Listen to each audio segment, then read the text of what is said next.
Hi, everyone, and welcome to AB Conversations, where we will help you CFP your way out of it. A podcast where you get into the minds of a couple certified financial planners on how we think and feel about everyday financial planning questions and what should really matter most to you.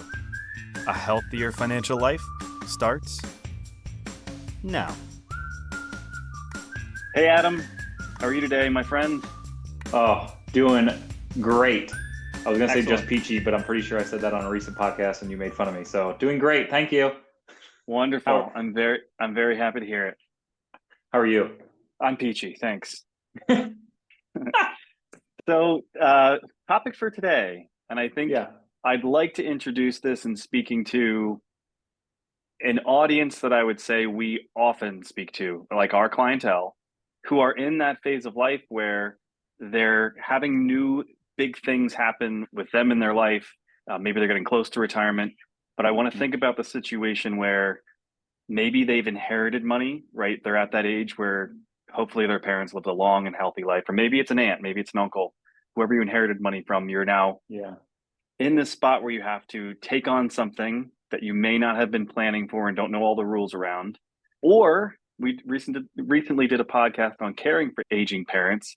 If you're in that spot where you are having to care for them physically or starting to get a grasp on what their finances are, if you're, financial power of attorney, something like that, this concept of inheritance, specifically around these retirement accounts, inherited IRAs, it is a really confusing thing for people.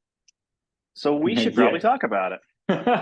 Yeah, I think not only can it be easily confusing, I think just something as simple as just the way that different generations approach their finances or how open they are with their finances, to your point.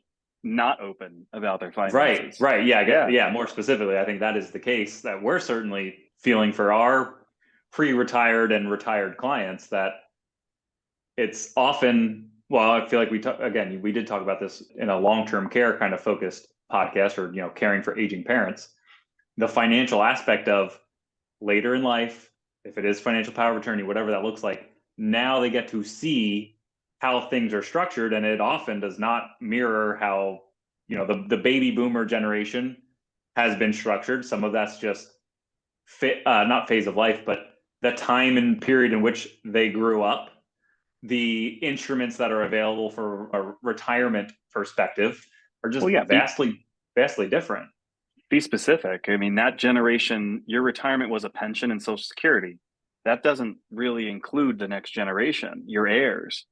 Now we're in this defined contribution plan, right? These 401ks, 403bs, what may eventually be an IRA, or it started as an IRA, contributory IRA. These are the vehicles that do have beneficiary designations and can go to the next generation. So this is I think a great topic. We are like 120 podcasts in and haven't dived too deep into this one yet. We want to do it from the viewpoint again of a client here who has been asking us questions. And I'd say let's just start at the top. There's been a lot of rule changes around RMDs, required minimum distributions. Let's maybe just start there. What are RMDs? What are the rules? And then I'll say, let's shift our focus to, okay, now that we have that baseline knowledge together, when we're having these conversations with clients, what could we proactively do, to maybe manage the situation? Or if you have inherited something, what do we, from a reactive standpoint, now how do we manage that once money is in your name? Yeah. So take it away, Adam. Yeah. So just to clarify, when we talk of RMDs, required minimum distributions, this is all going to pertain to retirement accounts. Right. So what is an RMD? It is essentially a forced distribution or a forced withdrawal on certain retirement accounts that have been tax deferred up until a certain point. So for normal retirees right now, that RMD age is age 73. Once you hit age 73, the IRS says, you haven't paid taxes on these dollars yet. Now's the time. Uncle Sam knocking on the door. Yep. Now's the time to pay a little bit to the piper, to Uncle Sam, so they can get their cut of that tax revenue. So how is that determined? There's a calculation. Believe it or not, there's a formula. Okay. there's tables on the IRS website. There's many financial calculators out there, but essentially it just goes off of your prior year-end balance or your January 1st of that year balance. And then there's this grid formula, or it ends up being a percentage, but that's how it's calculated. It's based on your age. The older you are, the higher that percentage of the account is forced to come out and pay taxes on. And it does depend on your account balance from the end of the prior year. So then, thinking how we put this into practice, it would be fair to say many people who retire before age 73 and may be taking withdrawals from their retirement accounts to support their lifestyle, right? They have to replace their paychecks. So that minimum amount is just to make sure that you are taking something out so that Uncle Sam gets paid. Exactly. I'll say if you are fortunate enough to maybe not need a lot of those retirement dollars, you have income coming from a different source, whatever that situation may be, it is to make sure that the IRS is getting something by that age because you have deferred. So I guess where it gets tricky, and I'll toss this back to you, there's been some rule changes, including, when these things even had to start. You said 73. For those that maybe we're in the know on certain things, it used to be 70 and a half, then 72, now it's 73. Right. And at some point in 2033, I think it'll then flip to age 75. And that's more straightforward. And that once you hit that certain age, you're going to be forced to take out, some minimum amount from your retirement account. That's all fairly straightforward. Where it does get really tricky is when you inherit a retirement account. This is like the meat of it. So let's go through these get as detailed as you want, but this is where it does get confusing. And I'll admit, again, we had a client situation not that long ago where I sat there and froze. I'm like, oh man, I hope I have this right. Like it is tricky. So do your best. Well, part of the issue is these rules have been changed over the last few years.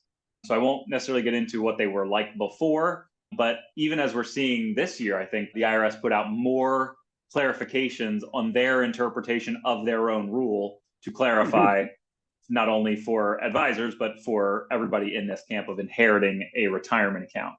So the key point when you inherit a retirement account now is there is a 10-year window in which you are going to be forced to exhaust that account. So, now I'm going to go against my word. Previously, you could, I should say it depends on your status as the beneficiary. Your relationship to the person who has passed does dictate some of these rules. So if you are a spouse, you can essentially just roll it into your own retirement account and avoid some of these rules. But for the focus of this conversation, we're thinking like next generation, or to your point, aunt, uncles, whatever that case may be. You have a 10-year window that you now have to take this account down to zero. Again, required distributions because the IRS wants some tax revenue back that they haven't yet accumulated.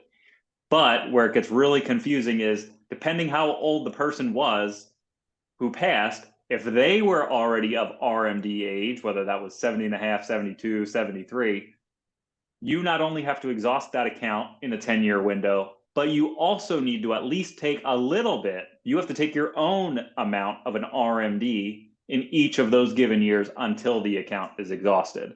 So that's where it can get a little bit tricky in understanding, if this, then that, in terms of like this flow chart of when RMDs are needed on inherited accounts. Roth IRAs, if you inherit a Roth IRA, even though those distributions will not be taxable, you still need to exhaust those within a 10-year period. So that's where there are potential strategies there to maybe you let that ride if you don't need it because it's all going to be tax-free growth until you need to take it out. But an important clarification, while you're living and you have your own Roth IRA, no RMDs are needed. But if you inherited a Roth IRA, you do need to exhaust that within a 10-year period, regardless of the tax impacts. Yeah. Ooh, take a deep breath. Yeah, it's a lot. So now I'm trying to be client here. So not that we're going to get into role play on our own podcast here, but so now I'll be client and I say, Adam, how does this even get tracked? Like I've got 10 years to do this. How do I know when that clock starts, what I have to do? Who's going to notify me? Yeah. And I guess this is the really crappy part, like a lot of things with the IRS, it's on the taxpayer Yeah, it's to on you. really, yeah, it's on us, on you to really track that and make sure you are meeting those required minimums. So then the follow-up question has to be, for anybody that's in this situation, and again, speaking to, if you're listening to this podcast, it's because you kind of care about financial planning and like learning things. You probably either have been in this situation or will be in this situation. Well, you inherit something. If you fail to meet your obligation according to the IRS, then what? Yeah. So again, these rules have changed. It used to be a 50% penalty, essentially a 50% excess tax. So if you needed to take out $2,000 from your retirement account and you didn't do that by December 31st of that given year, in theory, your penalty was half of your RMD. Now it's 25% is the penalty. There is a way to essentially ask for forgiveness. There is a process to go through. There's a form that you need to file with the IRS along with an explanation of what happened, why did you miss it, and you're basically asking for forgiveness and saying, I won't let this happen again. And we've had clients in this situation, does not happen frequently, to actually have to go through that, ask for forgiveness and please waive this excess tax. And we've never had somebody not get that waiver of the tax, but that is a rule and it does happen. Okay. So with that as the foundation, let's move into strategy time. People ask these questions because ultimately I think they're coming from a place of, I want to do the right thing. Some of this is confusing. It would be our job to kind of understand their situation, to be able to talk through maybe the best way to handle it. But let's maybe start with, if you have now inherited something, and let's live in the world that this is taxable, where would we start that conversation knowing that there is essentially a 10-year window where they have to take this money out? Yeah, I mean, the first variable is really just the taxes. So sometimes it may just depend on where that person is at on their income earning, career path.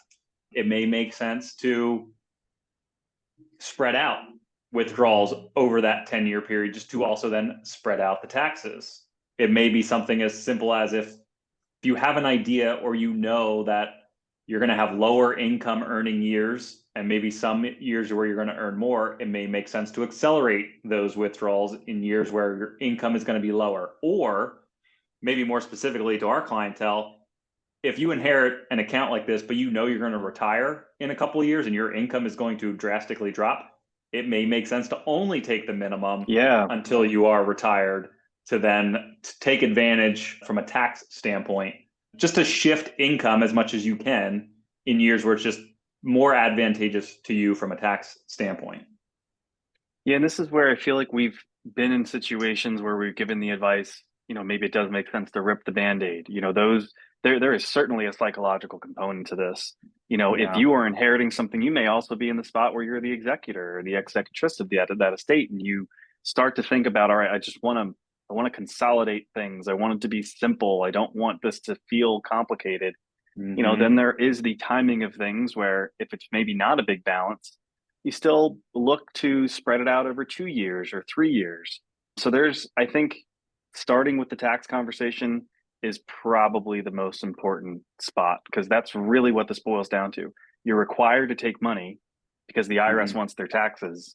And more often than not, unless this is maybe coming from a grandparent, more often than not, we're looking at clients getting this within a window that is usually their highest earning years. Or close to.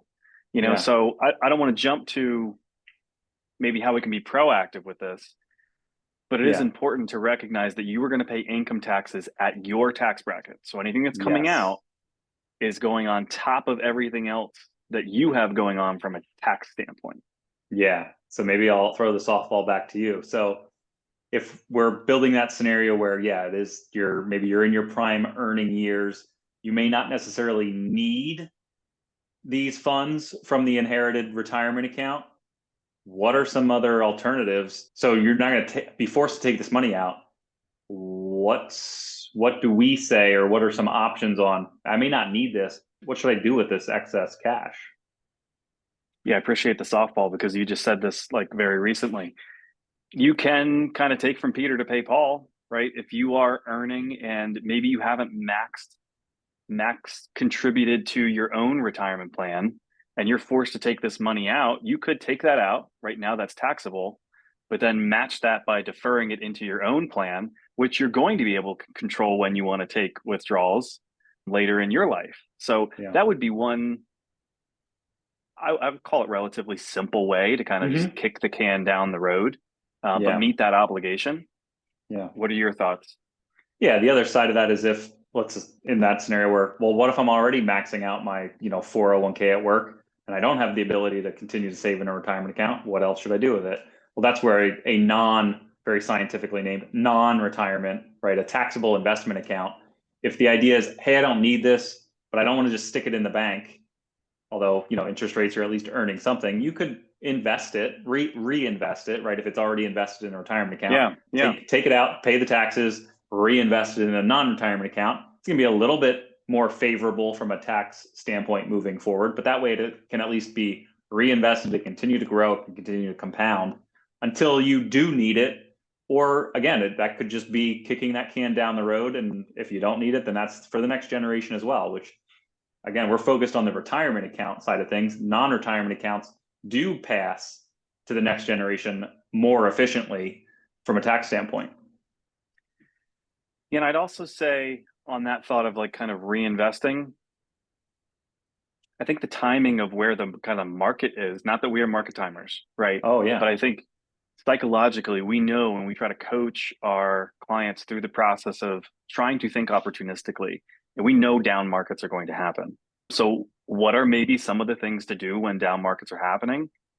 If you have these RMDs, why not take it at a more depressed rate of return, now reinvest it over into a place where we know that the market's going to come back up, right? Historically, it always has reached new highs.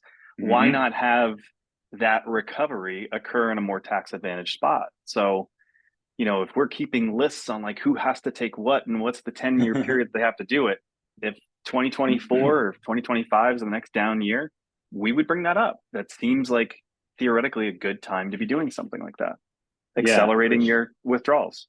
Yep. Which is a perfect segue into okay, so now if we're creating this scenario where that older individual is still living, right, but wants to be more proactive while they're living to try to limit some of those tax impacts, maybe not necessarily so much for themselves, but over multiple generations.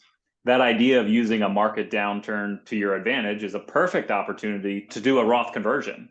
Sure. Yeah. Right. So it's not only for once you've inherited it, great, take the money out, pay the taxes, and now have your growth in a different spot that's maybe more tax advantage. It's a great opportunity to do a Roth conversion while you're living as well. Again, pay taxes potentially on a lower balance. Now all of that growth, hopefully moving forward, is going to be in a Roth IRA account. And also, as we said earlier, even when a Roth IRA is inherited, they do have to exhaust it, but there's still not taxes owed by the beneficiary who is inheriting that. So that could be a win situation, and using the market's downturn to your advantage.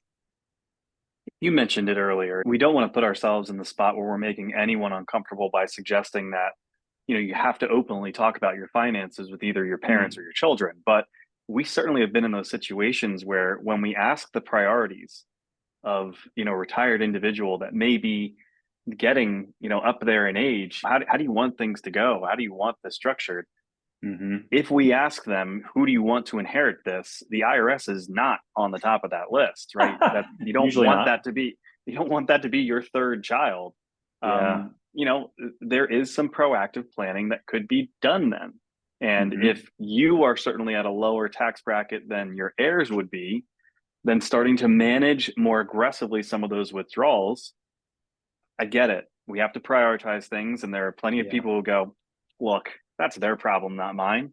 But when you certainly outline some of the benefits of taking higher withdrawals to reinvest it in a different spot, this could be a win for both you and your heirs by reducing this problem that we're calling it of inheriting taxable dollars. Yeah, that's taxable dollars. Yeah, that approach takes, I mean, it certainly takes the right individual to take that very long-term approach, right? You're playing the long game from a tax perspective, where I'm not just worried about the taxes that are going to be paid on these dollars while I'm living. It's how can we just limit the amount of taxes over my generation, the next generation? And not everybody thinks that way, to your point.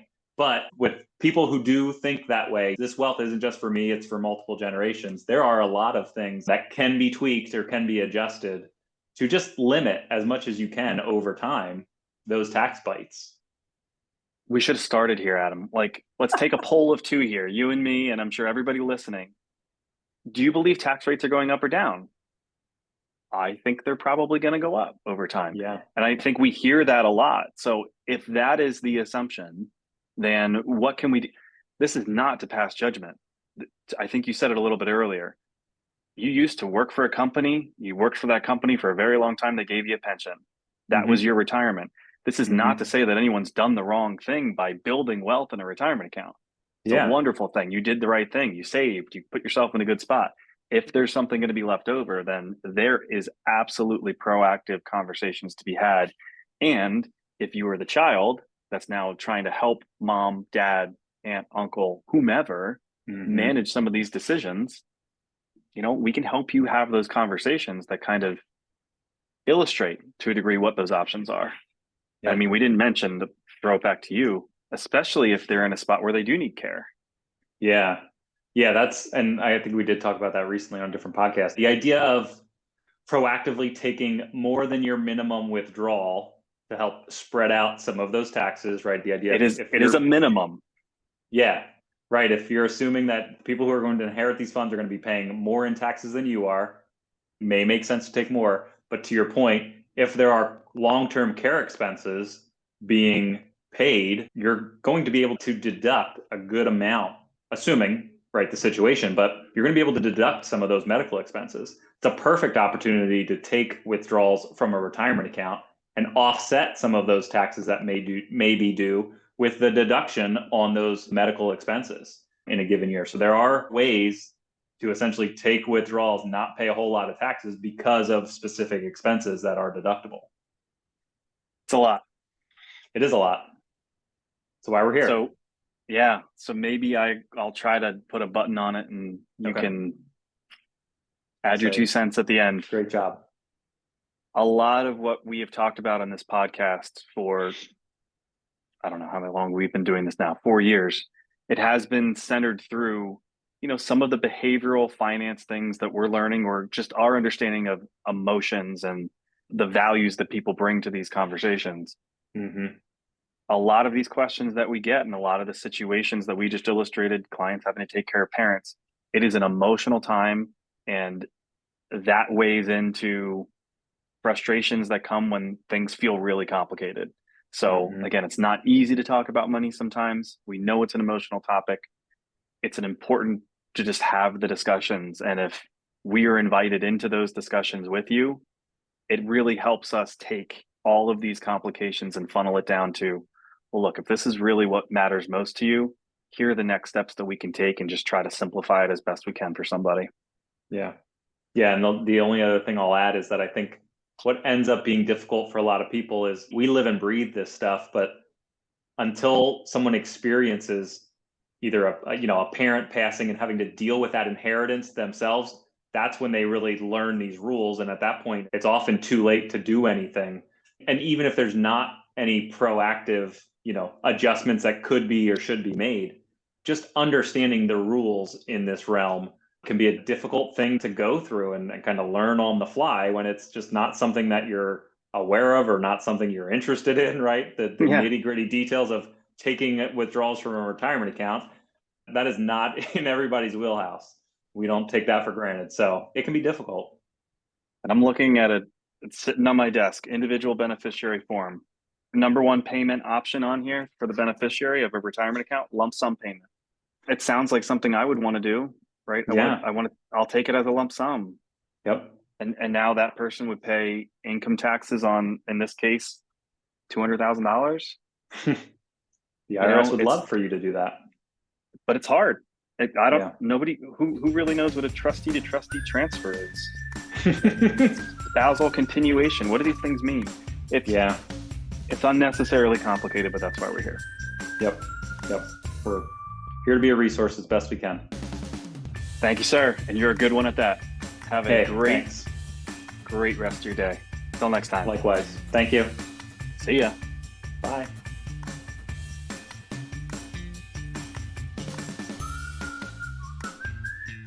Hey everyone, Adam and I really appreciate you tuning in. Please note that the opinions we voiced in this show are for general information only and are not intended to provide specific recommendations for any individual.